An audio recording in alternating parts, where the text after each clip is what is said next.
শ্রীকৃষ্ণ দেখছেন মানে কালকে হাত থেকে চন্দ্রমল্লিকা চলে এনেছি বেড়াতে হয়।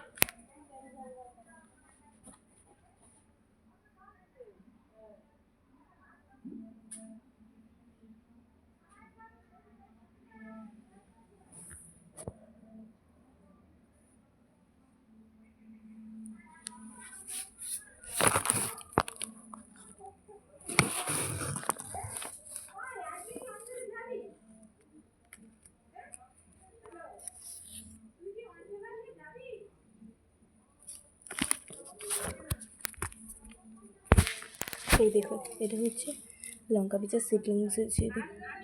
দেখবেন ওখানে লঙ্কা পিচা দেখা যাচ্ছে, লঙ্কা পিচাটা বসানো আছে। এগুলো সব সিডলিংস হয়েছে। এটা চন্দ্রমল্লিকাটা